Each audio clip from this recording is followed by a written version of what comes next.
जय हिंद दोस्तों आज हम जानेंगे जो सुप्रीम कोर्ट है जिसे हम बोलते उच्चतम न्यायालय, भारत का न्याय का मंदिर जिसे बोला जाता। इसके जो न्यायाधीश होते हैं, चाहे वो CJI हो यानी कि चीफ जस्टिस ऑफ इंडिया हो, चाहे वो अन्य न्यायाधीश हो। सुप्रीम कोर्ट में टोटल न्यायाधीश कितने हैं? 34। एक तो कौन है? एक तो मुख्य न्यायाधीश होता और 33 अन्य यानी कि 33 अन्य न्यायाधीश हैं और एक मुख्य न्यायाधीश होता है। इन सबके साथ मिलकर ये क्या करते हैं? सुप्रीम कोर्ट का कामकाज संभालते हैं। तो देखो हम ये देखेंगे CJI हो या जो सुप्रीम कोर्ट के अन्य न्यायाधीश हैं, इन्हें इनके पद से हटाने की प्रक्रिया क्या है, इन्हें इनके पद से हम कैसे हटा सकते हैं। तो इन सब चीजों को आज हम डिटेल में डिस्कस करने वाले हैं। और हम ये भी जानेंगे कि महाभियोग क्या होता, महाभियोग की प्रक्रिया क्या है, किस आधार पर सुप्रीम कोर्ट के जो जज होते हैं उन पर महाभियोग लगाया जाता। क्या अभी तक ऐसा कोई जज है जिसके ऊपर महाभियोग लगा हो? इसे भी आज हम डिटेल से जानने वाले हैं। तो देखते हैं। सबसे पहले देखो पद मुक्ति कैसे हो सकती है सुप्रीम कोर्ट के जजों की, चाहे वो मुख्य न्यायाधीश हो चाहे अन्य न्यायाधीश हो। पहली कंडीशन क्या है कि उसकी एज क्या हो गई हो? 65 वर्ष हो गई हो। 65 वर्ष। सुप्रीम कोर्ट में न्यूनतम उम्र का कोई प्रावधान नहीं है, केवल अधिकतम उम्र का प्रावधान है, ना ही कार्यकाल का प्रावधान है। ये नहीं जैसा तुम देखते हो और में कि 665 हो गई, 665 यानी कि 6 साल लिया था उसे काम करते हुए 6 साल हो गए हो या उसकी उम्र 65 वर्ष हो गई हो। तो ऐसा सुप्रीम कोर्ट में कुछ नहीं, केवल एक ही चीज है जो है कि इसकी उम्र 65 वर्ष हो गई। मतलब सुप्रीम कोर्ट के 34 जजों में से कोई भी जज है और उसकी एज हो गई तुम्हारी 65 वर्ष, उसकी एज अगर 65 वर्ष हो गई तो उसे अपने पद को छोड़ना पड़ेगा और उसे कुल मिलाकर अपने पद से वो हट जाएगा। एक कंडीशन तो ये होगी कि उसकी एज 65 वर्ष हो गई हो। दूसरी चीज क्या है कि देखो 65 वर्ष एज हो गई। दूसरा क्या है कि अगर सुप्रीम कोर्ट के जज को लगता कि यार मैं अभी थोड़ा सक्षम नहीं हूं, मुझे अच्छा नहीं लग रहा ये काम करते हुए, मैं कुछ और काम करूंगा, अभी से छोड़ते ही, तो वो क्या कर सकता? अपना इस्तीफा दे सकता। अपना इस्तीफा ये किसे सौंपेगा? ये सौंपेगा प्रेसिडेंट को यानी कि राष्ट्रपति को। राष्ट्रपति साहब से बोलेगा कि राष्ट्रपति महोदय मुझे एक बात बताओ, मुझे ये तुम्हारी जॉब समझ में नहीं आ रही, मैं इससे इस्तीफा दे रहा हूं, मुझे कुछ और काम करना। तो ये अपना इस्तीफा किसे दे देगा? राष्ट्रपति को। तो दो कंडीशन हो गई सुप्रीम कोर्ट का, चाहे मुख्य न्यायाधीश हो चाहे अन्य न्यायाधीश हो, उन्हें अगर उनकी उम्र 65 वर्ष हो गई हो या वे अपना इस्तीफा राष्ट्रपति को सौंप दे। तो बस दो चीज होगी ना, ये आगे समझ में, 65 वर्ष या अपना इस्तीफा राष्ट्रपति को सौंप दे तो क्या हो सकता है? वो अपने पद से पदमुक्त हो सकते हैं। अब देखते हैं हम कि महाभियोग क्या होता। ये एग्जाम में बहुत ज्यादा पूछा जाता। देखो आधार, महाभियोग के लिए पहला तो आधार होगा, फिर उस पर हम बात करेंगे प्रक्रिया की कि इसकी प्रक्रिया कैसे होगी, यानी क्या प्रोसेस होगा उसे देखेंगे। तो आधार देखो क्या होता, सुप्रीम कोर्ट के मुख्य न्यायाधीश पे या सुप्रीम कोर्ट के अन्य न्यायाधीश पे अगर तुम्हें महाभियोग लगाना तो तुम्हें उसके लिए आधार क्या चाहिए? महाभियोग क्या होता? देखो दो चीज हो गई, एक तो 65 वर्ष उम्र हो गई हो, एक उसने खुद से ही इस्तीफा दे दिया हो, तो ये तो हो गई मतलब अपने आप से करा हुआ। एक होता है कि अगर उसने कुछ गलत काम कर दिया हो, सुप्रीम कोर्ट के न्यायाधीश ने कुछ गलत काम कर दिया हो, तब ये महाभियोग लगता। जैसे कुछ समय पहले अभी असम के क्या थे मुख्य न्यायाधीश थे, कौन तुम्हें पता? नाम पता उनका? असम के जो मुख्य न्यायाधीश बनाए गए थे, नाम ना पता उनका?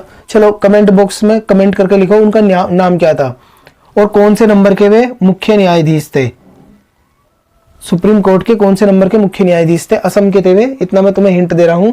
तो उनके ऊपर एक महिला के द्वारा यह आरोप लगाया गया कि उन्होंने उसके साथ रेप किया। तो देखो ये कंडीशन क्या हो गई? बुरा व्यवहार। क्या हो गया? बुरा व्यवहार, उनके द्वारा बुरा व्यवहार करा गया। हालांकि उस महिला ने वैसे ही अपनी निजी स्वार्थ के लिए उन पर यह आरोप लगाया था, वरना तो इतना सुप्रीम कोर्ट के जो मुख्य न्यायाधीश का पद होता, भारत का इतना सम्माननीय पद है, उसकी बहुत ज्यादा गरिमा होती, लोग उसका आदर करते, तो वे ऐसा काम क्यों करेंगे? देखो तो मुख्य ऐसे भी नहीं है कि भारत का मुख्य न्यायाधीश ऐसे बन गया, किसी रोड पे चलते हुए किसी को भी भारत का मुख्य न्यायाधीश बना दिया जाता, ऐसा भी नहीं है। देखो अगर तुम जाओगे ना सुप्रीम कोर्ट को पढ़ोगे तो उसके अंदर योग्यता लिखी हुई कि सुप्रीम कोर्ट का न्यायाधीश बनने के लिए योग्यता क्या होनी चाहिए। सुप्रीम कोर्ट का देखो अभी तुम्हें CJI समझ में आ जाएगा कि मुख्य न्यायाधीश कैसे चुनते हैं और न्यायाधीश कैसे चुना जाता है। देखो सुप्रीम कोर्ट के जो अन्य जज हैं इनकी नियुक्ति कैसे होती है, इनकी योग्यता क्या है, ये देख लो। अभी तुम्हें समझ में आ जाएगा कि कितना इंपोर्टेंट पद होता है CJI का। देखो सुप्रीम कोर्ट का न्यायाधीश कौन बन सकता, पहली कंडीशन तो क्या है कि वो भारत का नागरिक हो, है ना, भारत का सिटीजन हो। दूसरी बात क्या है, उसकी एज 65 वर्ष से कम हो, मैंने तुम्हें बताया 65 वर्ष होते ही उसका कार्यकाल खत्म। तीसरी चीज क्या है कि वो 5 वर्ष तक भारत के किसी भी हाई कोर्ट में क्या रहा हो, न्यायाधीश, भारत के किसी भी हाई कोर्ट में न्यायाधीश का पद उसने धारण करा हो, या 10 वर्ष तक किसी भी हाई कोर्ट में वो एक वकील रहा हो, तो वो क्या बन सकता, सुप्रीम कोर्ट का न्यायाधीश बन सकता। या एक कंडीशन और है कि वो राष्ट्रपति की नजर में एक मतलब पारंगत विधि वेत्ता हो, यानी कि कानून का अच्छा जानकार हो। तो ये 3-4 कंडीशन होती है। देखो पहला, भारत का नागरिक, 65 वर्ष से कम उम्र होनी चाहिए, और सुप्रीम कोर्ट या किसी भी हाई कोर्ट में वो क्या रहा हो, जज रहा हो, और या उसने 10 साल तक किसी भी हाई कोर्ट में क्या करी हो, वकालत करी हो, तो वो व्यक्ति बनेगा इसका न्यायाधीश। मुख्य न्यायाधीश नहीं, केवल न्यायाधीश। और देखो ये 34 है, 34 बताए, 33 बताए थे, एक तो मुख्य न्यायाधीश होता है ना, इन 33 में जो भी वरिष्ठ होता, इन 33 में से जो भी वरिष्ठ होगा उसे ही क्या बनाया जाएगा, सुप्रीम कोर्ट का मुख्य न्यायाधीश बनाया जाता। मान लो 3 व्यक्ति हैं, तीन है ए बी सी, एक की है 58 वर्ष, एक की 60 और एक की 61, तो जिसकी 61 वर्ष एज है इसे सुप्रीम कोर्ट का न्यायाधीश बनाया जाएगा, है ना। तो आगे समझ में कितनी टफ ये कंडीशन है। इसके बाद कोई सुप्रीम कोर्ट का मुख्य न्यायाधीश बनता, महाभियोग के लिए आधार क्या चाहिए, एक तो बुरा व्यवहार और दूसरा क्या, असमर्थता। उसे कुछ प्रॉब्लम हो गई हो तब उसे हटाया जा सकता है असमर्थता के आधार पे। तो देखो 2 कंडीशन बनती, या तो बुरा व्यवहार उसने करा हो या असमर्थता हो।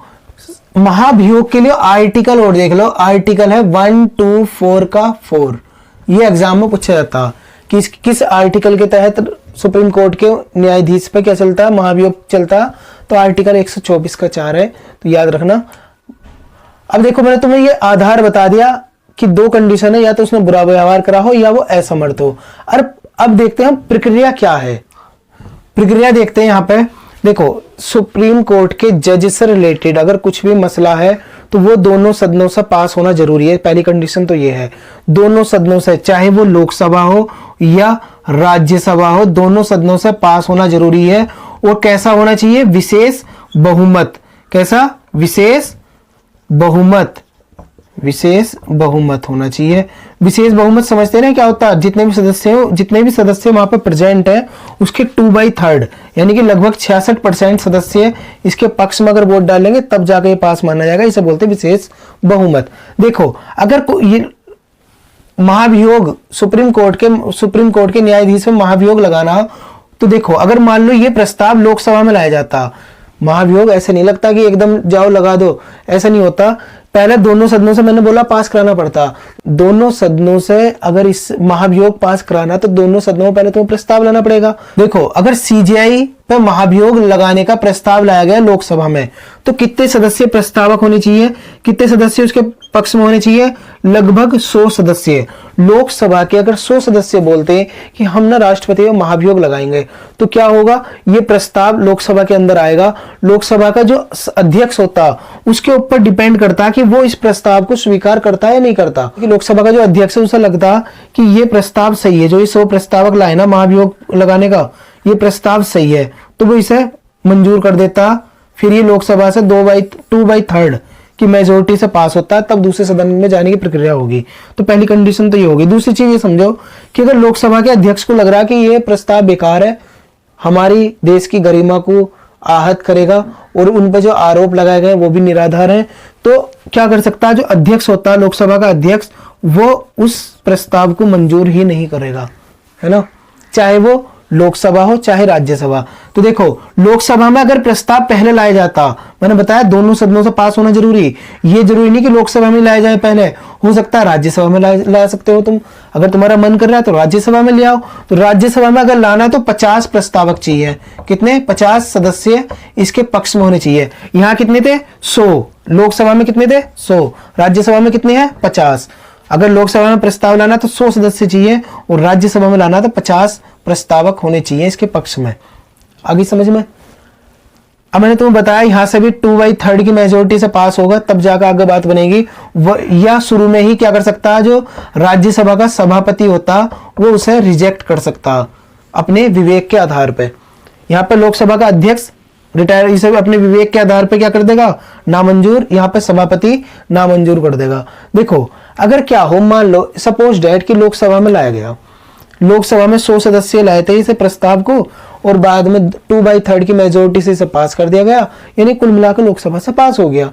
तो अब देखो क्या होगा, लोकसभा से पास हो गया, फिर इसके बाद दूसरे सदन में जाने से पहले एक कमेटी बनाई जाएगी, है ना।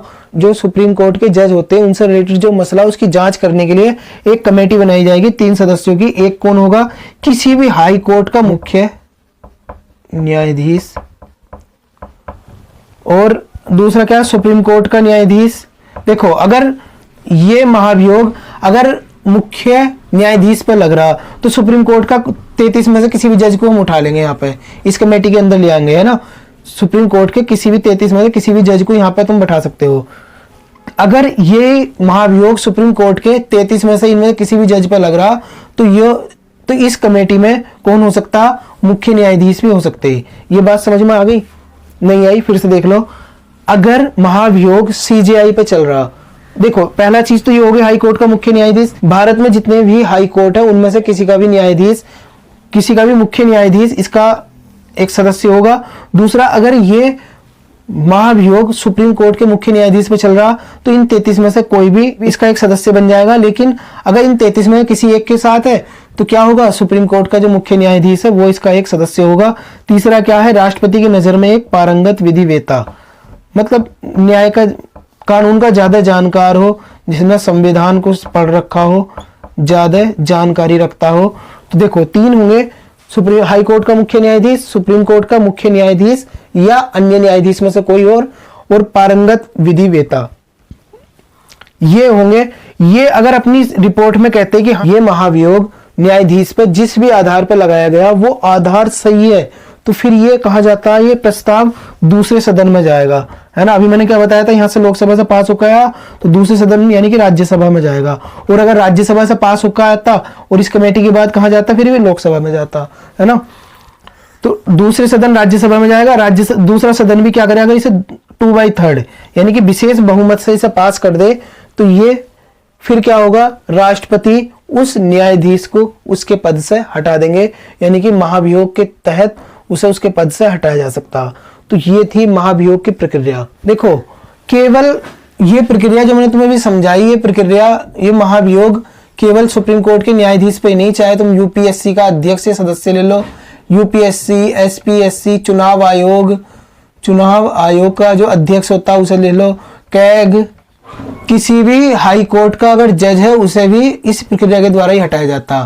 तो चाहे यूपीएससी, एसपीएससी, चुनाव आयोग हो गया, या कैग या हाई कोर्ट का जज, इन्हें सबको इस महाभियोग अगर इन पर लग रहा तो प्रक्रिया सेम ही रहेगी। आर्टिकल 124 का 4 रहेगा। अभी तक हमारे देश में किसी भी न्यायाधीश पर ये महाभियोग नहीं लगा।